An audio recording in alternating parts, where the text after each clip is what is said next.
ఇట్లాంటి అన్ని అడ్డమైన కల్చర్లు సంస్కృతి అన్నీ మీవి.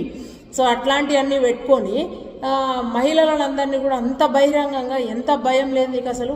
నిజంగా కూడా ఇంత ఓడినాక కూడా, జనాలు ఓడించినాక కూడా ఏం చేయలేక ఇవాళ కాంగ్రెస్ పార్టీ మంచి పనులు చేస్తూ ఉంటే, రుణమాఫీ చేసినాక ఏం చేయాలో అర్థం కాక ఏదో ఒకటి నువ్వు చర్చల్లో ఉండాలని చెప్పి ఇవాళ మహిళలను మాట్లాడినావు కదా.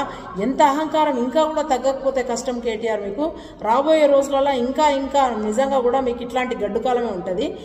మహిళలకు మీరు నిజంగా కూడా 73, 74 రాజ్యాంగ సవరణ ద్వారా మహిళలకు మహిళా కమిషన్ అనేది ఒకటి పెట్టాలని పెట్టినాక కూడా దేశం మొత్తం దాన్ని పెడితే కూడా కనీసం తెలంగాణలో 10 ఏళ్ల పాలనలో మీరు లాస్ట్ చివరి రోజుల తూతు మంత్రంగా ఆమెకి ఇచ్చినట్టున్నది. వాళ్ళు కూడా పెద్దగా ఎక్కడ కూడా అన్యాయాలు అరికట్టింది లేదు. అన్యాయంగా మహిళలకు ఏదైనా జరిగితే కూడా వచ్చి వాళ్ళు స్పందించింది లేదు. అట్లాంటిది ఇవాళ కాంగ్రెస్ పార్టీ ముందుకు పోతా ఉంది మంచి పనులతోని.